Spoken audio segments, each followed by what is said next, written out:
ఓం గం గణపతియే నమః. స్వర్ణలక్ష్మి నమస్తే అస్తు. పరబ్రహ్మ స్వరూపిణి రాజ్యం దేహి ధనం దేహి సర్వకామాంచ దేహి మే.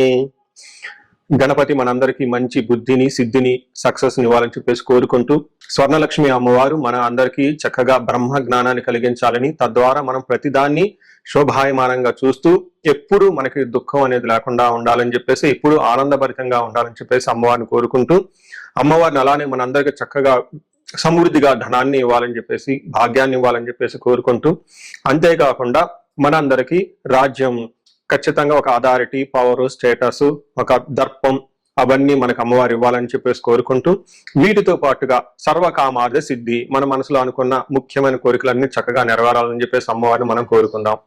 సో మనం జులై మంత్ రాశి ఫలాల గురించి మాట్లాడుకుంటున్నాం కాబట్టి, జులై మంత్ చాలా ముఖ్యమైన అనేక రకాలైన విశిష్టతతో కూడుకొని ఉంది. ఇందులో మనం కొన్ని ముఖ్యంగా చర్చించుకుందాం. ఒకటి, ఈ మాసం వచ్చేటప్పటికి ఫస్ట్ 15 days నిజ జ్యేష్ఠ మాసంతో ఉంటుంది, తర్వాత ఆషాఢ మాసంతో ఉంటుంది. ఈ జ్యేష్ఠ మాసంలో చాలా వరకు పెళ్లిళ్ళు, ముఖ్యమైన కార్యక్రమాలు ఉన్నాయి. వీటితో పాటుగా ఎప్పుడైతే ఆషాఢ మాసం స్టార్ట్ అవుతుందో ఇందులో చాలా చాలా ముఖ్యమైన పనులు అయితే ఖచ్చితంగా ఉన్నాయండి. ఒకటి మనం చూసుకుంటే గురుమూఢమి స్టార్ట్ అవుతుంది. ఎప్పుడైతే గురుమూఢం స్టార్ట్ అవుతుందో, ఈ గురుమూఢమి మనకి జూలై 15 నుంచి ఆగస్టు 13 వరకు ఉంది. ఈ డేట్స్ లో మనకి వివాహాలు కానివ్వండి, గృహ ప్రవేశాలు లాంటి శుభ కార్యాలు ఎక్కువగా చేరు. అది ఒకసారి గమనించవలసిందిగా కోరుతున్నాను. వీటితో పాటుగా మనకి ఇంకొక ముఖ్యమైనది ఏమవుతుందంటే, మనకి దక్షిణాయనం స్టార్ట్ అవుతుంది 17వ తారీఖు నుంచి. అక్కడ నుంచి ఇప్పుడు ఉన్న ఉత్తరాయణం కంప్లీట్ అయిపోయి దక్షిణాయనం స్టార్ట్ అవుతుందని గమనించాలి. తర్వాత 25వ తారీఖున మనకి తొలి ఏకాదశి స్టార్ట్ అవుతుంది. దానికి ముందుగా చాతుర్మాస వ్రతం అని చెప్పేసి 4 మాసాలు ముఖ్యమైన మాసాలుగా చాతుర్మాస వ్రతం కూడా ఇందులోనే స్టార్ట్ అవుతుంది. ఇంకొకటి లాస్ట్ అండ్ ఫోర్మోస్ట్ ఇంపార్టెంట్, ఈ నెల 26వ తారీఖు నుంచి ఈ 14వ తారీఖు నుంచి 22వ తారీఖు వరకు మనకి చైత్ర మనకి ఆషాఢ నవరాత్రులు అని చెప్తారు. వీటిని ఏమంటారు? గుప్త నవరాత్రులు అంటారు, లేకుంటే వారాహి నవరాత్రులు అని చెప్పేసి చేస్తూ ఉంటారు. ఈ నవరాత్రులు కూడా ఎంతో విశిష్టత కలిగి ఉంది. పర్సనల్ గా ఈ 9 రోజులు నేను కూడా చక్కగా సింపుల్ గా చేస్తాను, పెద్ద పెద్ద హడావుడిగా చేయకుండా. ఇలా చేసుకునే వాళ్ళందరికీ ఎంతో బాగా ఉపయోగకరంగా ఉంటుంది. లాస్ట్ లో ఈ మంత్ మనకి గురు పూర్ణిమతో ఈ మాసం అనేది పూర్తి అవుతుంది. ఇన్ని రకాల విశిష్టత కలిగిన ఈ మాసంలో జ్యోతిష శాస్త్రం ప్రకారంగా కూడాను 3 ముఖ్యమైన గ్రహాలు మారుతూ ఉన్నాయి అన్నమాట. ఆ గ్రహాలు మనం ఏంటో చూసుకుంటే, జూలైలో 4వ తారీఖు, 7వ తారీఖు, 16వ తారీఖు, 21వ తారీఖు, ఇలా జూన్ అంటే 3 గ్రహాలు మారుతున్నాయి. ఈ మారి గ్రహాలు శుక్రుడు, బుధుడు, సూర్యుడు గ్రహాలు కూడా ఉన్నాయి. 4వ తారీఖు వచ్చేటప్పటికి శుక్రుడు, బుధుడు వచ్చి 7వ తారీఖు, 16వ తారీఖు సూర్య భగవానుడు మారుతూ ఉన్నారనమాట. ఈ యొక్క 3 గ్రహాల యొక్క ప్రభావం మనకి జూలై మంత్ లో ఎలా ఉండబోతుందో మనం తెలుసుకుందాం. సో మనం కన్యరాశి ఫలితాలు చూసుకుంటే మిక్స్డ్ గా ఉందని మనం చెప్పుకోవచ్చు. మన జనరల్ గా 4 గ్రహాలు మంత్లీ మారుతూ ఉంటాయి.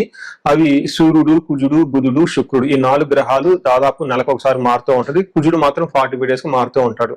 మనం ఎప్పుడైతే మంత్లీ ఫలాలు చెప్పుకుంటూ ఉంటాం, ఈ 4 గ్రహాల యొక్క ప్రభావాన్ని మనం మనసులో పెట్టుకొని చెప్పడం జరుగుతూ ఉంటుంది. అందులో భాగంగా 4 గ్రహాలు చూసుకుంటే 2 గ్రహాలు చాలా అనుకూలంగా ఉంది ఈ రాశి వాళ్ళకి, 2 గ్రహాలు మాత్రం మిక్స్డ్ గా ఉంది. అంటే టోటల్ గా ఒక 70% బాగుంది, కానీ ఒక 30% కొంచెం ప్రాబ్లమాటిక్ గా ఉందని గమనించుకోవాలి. మనం విషయాలు డీటెయిల్ గా కనుక చూసుకుంటే, కన్యరాశిలో ఇందులో పాదాలు ఉత్తర 2, 3, 4 పాదాలు, హస్త 1, 2, 3, 4 పాదాలు, చిత్త 1, 2 పాదాలు అంతా ఈ రాశిలో ఉంటారు. పేరు బలం బట్టి మనం చూసుకుంటే టో, పా, పీ, పో, ఠా, నా, పే, పో అన్న లెటర్స్ అంతా కూడా ఈ రాశిలో ఉంటారని గమనించాలి. మనకి మహర్షులు సూక్ష్మ గోచారం, లఘు గోచారం అన్న కాన్సెప్ట్ ఇచ్చారండి. ఈ కాన్సెప్ట్ ప్రకారం చూసుకుంటే ఎలా ఉంటుందంటే, 4 గ్రహాలు విత్తలాభం, దేహరుజం, శేష సౌఖ్యం, అర్ధ ప్రాప్తి అని చెప్తారు. అంటే 4 ముక్కల్లో సింపుల్ గా చెప్పాలంటే, వీళ్ళకి ఈ టైంలో ధన ప్రవాహం వచ్చే అవకాశం ఎక్కువగా ఉంటుంది. శారీరకంగా హెల్త్ కాంప్లికేషన్స్ ఉండే అవకాశం ఎక్కువగా ఉంటుంది. ఆల్రౌండ్ ప్రాస్పెరిటీ ఉంటుంది. ఫైనాన్షియల్ గా కూడా అభివృద్ధి ఉంటుందని మనం చెప్పుకోవచ్చు అనమాట. మనం ఒక్కొక్క గ్రహాన్ని చూసుకుంటే, సూర్యుడు 11వ స్థానంలో ఉండటం ఒక మంచిది. సూర్యుడు గ్రహరాజు కాబట్టి ఆయన ఎంత చక్కగా బాగుంటే మిగతా అన్ని గ్రహాలు కూడా దాదాపు అనుకూలంగా ఉంటాయని మనం చెప్పుకోవచ్చు. సూర్యుడు 11వ రాశిలో ఉండటం వల్ల మనకి సంస్కృతంలో మహర్షులు ఏం చెప్తారంటే, అర్ధచ్చ స్వకులాచార గృహే నిత్య ఉత్సవం శుభం నిత్య మాధుర్య భుక్తిచ్చ లాభే ఏకాదశి అని చెప్తూ ఉంటారు. అంటే ఏకాదశిలో 11వ స్థానంలో రవి ఉంటే ఏమవుతుంది? అర్ధచ్చ ధనానికి సంబంధించి చాలా బాగుంటుంది. స్వకులాచార అంటే ఇంట్లో ఉత్సవాలు, సెలబ్రేషన్ చేసుకోవటం, పెద్దవాళ్ళు చెప్పిన విధంగా అన్ని పనులు చేసుకోవటం, ఇంతే కాకుండా గృహే ఉత్సవం శుభం, గృహంలో ఉత్సవం జరుగుతుంటుంది, శుభకార్యాలు జరుగుతూ ఉంటుందని చెప్తూ ఉంటారు. నిత్య మాధుర్య భుక్తిచ్చ, నిత్యం ప్రతిరోజు చక్కగా మంచి తీపి పదార్థాలు తింటూ ఉత్సాహంగా చలాకీగా ఉంటారని చెప్పుకోవచ్చు. ఇది సూర్యుడు చాలా మంచి చేస్తున్నాడు అని చెప్పుకోవచ్చు. అయితే కుజుడు కొంచెం మిక్స్డ్ గా ఉంది, కుజుడి విషయంలో కొంచెం జాగ్రత్తగా ఉండాలి. కుజుడు ఏం చేస్తారు అంటే, కుజుడు 9వ స్థానంలో ఉండటం వల్ల అశనాచ ధన శూన్యం శోషణం దేహ పీడనం స్థాననాశనం విరోధం చ నవమస్తద్ భవేత్ భృగు అంటారు. అంటే 9వ స్థానంలో నవమస్తద్ భవేత్ ధారాసుతే.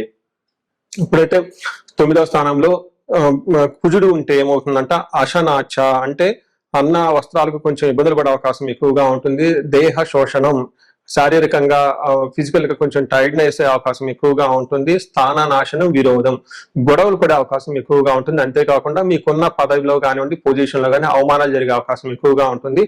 కొంతమందికి కుజుడు సరిగా లేకపోతే జాబులు పోయే అవకాశం కూడా ఎక్కువగా ఉంటుంది. కొంచెం ఇబ్బంది, మీ స్టేటస్ స్థితి గతిలో కొంచెం ఇబ్బంది పడే అవకాశం ఉంటుందని గమనించుకోవాలి. అయితే బుధుడు 10వ స్థానంలో ఉండటం వల్ల ఉద్యోగంలో చాలా చక్కగా బాగుంటుంది, పదోన్నతి ఉంటుంది, శాంతి ఉంటుంది, జయప్రదంగా ఉంటుంది, ధన ప్రవాహంగా కూడా ఉంటుందని గమనించుకోవచ్చు. అయితే వీళ్ళకి 12వ స్థానంలో శుక్రుడు ఉండటం ఇది మిక్స్డ్ రిజల్ట్ ఇస్తుందని చెప్పుకోవచ్చు. శాస్త్ర పీడాం చోర బాధ అతిక్రయం మహాద్భయం కృషి రవ్యాది సర్వ విఘ్నం శాత్. ద్వాదశకే కుజా, ద్వాదశకే భృగో అంటారు. అంటే 12వ స్థానంలో శుక్రుడు ఉండటంలో సంస్కృత గ్రంథాల్లో ఏం చెప్తారంటే, కృష్యాది సర్వ విఘ్నం శాత్, వ్యవసాయం చేసిన బిజినెస్ చేసిన అందులో ఆటంకాలు కలుగుతూ ఉంటాయని చెప్పుకోవచ్చు. మహాద్భయం, కొంచెం భయం కలిగే అవకాశాలు ఎక్కువగా ఉంటాయని చెప్పుకోవచ్చు. అయితే ఇక్కడ శుక్రుడు ఏదైనా లగ్జరీ ఐటమ్స్ కొనాలన్నా, లగ్జరీ హోటల్స్కి వెళ్ళే అవకాశము, ట్రిప్కి వెళ్ళే అవకాశాన్ని కలిగిస్తూ ఉంటారు. ఒక రకంగా చెప్పాలంటే చక్కగా విలాసవంతమైన జీవితానికి డబ్బులు ఖర్చు అవకాశం కూడా ఉంటుందని గమనించుకోవచ్చు. సో చూశారు కదండి, ఈ రాశి వాళ్ళకి కొంచెం మిక్స్డ్ గా ఉంది అని మీరు గమనించుకోవాలి. కొన్ని విషయాల్లో బాగుంది కూడాను, ఎక్కడెక్కడ కొంచెం ప్రతికూలంగా ఉందో ఆ విషయాల్లో కొంచెం మీరు ఆలోచించుకొని నిదానంగా డిసిషన్ తీసుకుంటే చాలా బాగుంటుంది. నెక్స్ట్ మనకి నక్షత్రాల ప్రకారం కూడా చూసుకుంటూ ఉంటాం.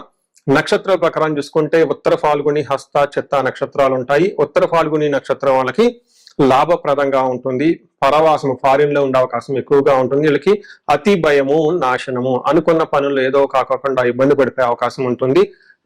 తర్వాత అతిగా భయపడే అవకాశం కూడా ఉంటుంది. హస్త నక్షత్రం వాళ్ళకి క్షేమంగా ఉంటారు, దేహ పీడనము, అతి భయము, పరవాసము చూపిస్తూ ఉంటుంది. నెక్స్ట్ చిత్తా నక్షత్రం వాళ్ళకి లాభప్రదంగా ఉంటుంది, క్షేమంగా ఉంటుంది ఈ మంత్ అంతా. అయితే ఛాలెంజ్ ఏంటంటే శారీరకంగా ప్రాబ్లమ్స్ ఉంటాయి, అనవసరంగా అతిగా భయపడే అవకాశం కూడా ఎక్కువగా ఉంటుంది. సో ఇది మీరు అతి భయము, కుజుని వల్ల భయపడే పరిస్థితులు ఉంటాయని గమనించుకోవాలి. ఇంతే కాకుండా వీళ్ళకి హస్త నక్షత్రం వాళ్ళు పర్టికులర్ గా పూర్వకాలంలో పశునాశనం అంటారు. ఎవరైనా అగ్రికల్చరల్ ఇలాంటి ఎవరైనా ఉంటే వాళ్ళకి పశువులకు కొంచెం ప్రాబ్లం వచ్చే అవకాశం ఉంటుంది. ఇన్ కేస్ సిటీలోను ఎన్ఆర్ఐలు ఉంటే వాళ్ళకి ఉద్యోగాల మీద ఎక్కువ ఉంటారు కాబట్టి వాళ్ళకి సపోర్ట్ రిసోర్సెస్ ఏమైనా ఉంటే అవి సపోర్ట్ లేకుండా ఇబ్బంది పడే అవకాశం ఎక్కువ ఉంటుందని గమనించుకోవాలి. సో ఈ రాశి వాళ్ళకి ఏదైనా గనక పరిహారాలు గనక చెప్పుకుంటే, కుజుడు వల్ల కొంచెం ఇబ్బందులు ఎక్కువగా ఉన్నాయి కాబట్టి కుజుడికి సంబంధించి సుబ్రహ్మణ్యేశ్వర స్వామి ఆరాధన చేసిన చాలా చక్కగా ఉంటుంది. కుజుడికి సంపూర్ణమైన శాంతి పూజలు అని ఉంటాయి. ఈ శాంతి పూజలు చేపిస్తే ఇంకా చాలా బాగుంటుంది. ఇక్కడ శాంతి పూజలు అంటే జపాలు, దాన తర్పణ, హోమాలు అని చెప్తూ ఉంటారు. ఇవి చేపిస్తే చక్కగా కుజుడికి గ్రహానికి బలం పెరిగి చాలా చక్కగా ముందుకు తీసుకెళ్లే అవకాశం ఎక్కువగా ఉంటుంది. పరిహారాల్లో భాగంగా ఈ రాశి వాళ్ళు ముఖ్యంగా నేనేం చెప్తానంటేనండి, ఇది గోచార రీత్యం అంటే గోచార ఫలితాలు అని చెప్తూ ఉంటారు. అయితే మీ ఇండివిడ్యువల్ యొక్క జన్మరాశిలో చూడటం కూడా చాలా ఇంపార్టెంట్. ఈ గోచార రీత్యాలతో పాటు మీకు ఇండివిడ్యువల్ గా ఉన్న దశాభుక్తి ఏంటి, ఏమైనా శాపాలు ఉన్నాయి, ఏమైనా గ్రహ దోషాలు ఉన్నాయో జ్యోతిష శాస్త్రంలో ప్రకారం ఎనాలిసిస్ చేసుకోవడం చాలా ఇంపార్టెంట్. ముఖ్యంగా ఎవరికైతే ఏజ్ 40 years +or-5 years ఉంటుంది, అంటే 35 to 45 years ఏజ్ ఉండి మధ్యలో మీకు ఎక్కడైనా కనుక కెరీర్ లో గ్యాప్ వచ్చినా, లేదంటే అనుకున్న పనులు కాకపోతున్నా, మధ్యలో స్టాగ్నేటెడ్ గా అనిపించినా, లేదంటే ఏదైనా ఒక గందరగోళమైన పరిస్థితి, కయోటిక్ పరిస్థితుల్లో మీరు ఇన్వాల్వ్ అయ్యారు, తెలవకుండా అవుట్ ఆఫ్ యువర్ కంట్రోల్ వెళ్తూ ఉంది అనుకుంటే ఖచ్చితంగా మీ జన్మ జాతకం చూపించుకోవడం చాలా చాలా ఇంపార్టెంట్. ఎందుకు అంటే మనకు మోడర్న్ సైకాలజీలో, మోడర్న్ సైన్స్ లో ఇది మిడ్ లైఫ్ క్రైసిస్ అంటారు. కానీ జ్యోతిష శాస్త్రం దీనికి చాలా విధాలైన పరిష్కారాలను చూపిస్తుంది. ఈ టైంలో 2 ముఖ్యమైన విషయాలు జరుగుతూ ఉంటుంది. అలా మీ గ్రోత్ కనుక ఆగిపోయి ఉంటే, ఫస్ట్ మీకేమైనా శాపాలు ఉన్నాయా, ఆ శాపాలు ఈ టైంలో యాక్టివేట్ అయ్యా అని చూసుకోవాలి. రెండోది, ఈ టైంలో మీకు నడుస్తున్న దశాభుక్తుల యొక్క గ్రహాల యొక్క ఏమైనా దోషాలు ఉన్నాయా, ఈ 2 కారణాలు ఏంటో తెలుసుకొని వాటికి సంబంధించిన విశ్లేషణ చేసుకొని చక్కటి పరిష్కారాలు చేసుకొని పరిహారాలు చేసుకుంటే లైఫ్ 10 అంతలు ముందుకెళ్లే అవకాశం ఎక్కువగా ఉంటుంది. నా దగ్గరకు వచ్చే క్లయింట్స్ లో ఎక్కువగా ధనానికి ఇబ్బంది పడుతున్న వాళ్ళు స్వర్ణలక్ష్మి విశేష హోమం చేయించుకుంటూ ఉంటారు. శత్రు బాధలు విపరీతంగా ఉన్న వాళ్ళు మనకు వచ్చేటప్పుడు చండీ హోమం చేయించుకుంటూ ఉంటారు. వీటితో పాటుగా ఎవరికైనా హెల్త్ బాగలేకపోతుంటే ఆయుష్ సూక్తం, మహామృత్యుంజయ హోమం చేయించుకుంటూ ఉంటారు. భార్యాభర్తల కోసం అన్యోన్య దాంపత్య పాశుపత అభిషేకము లేదా విశ్వావసు గంధర్వరాజు హోమము ఇవన్నీ చక్కగా చేయించుకుంటూ ఉంటారు.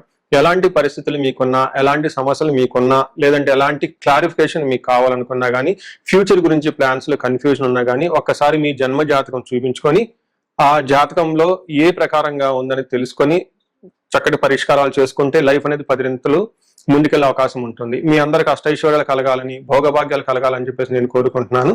నమస్తే.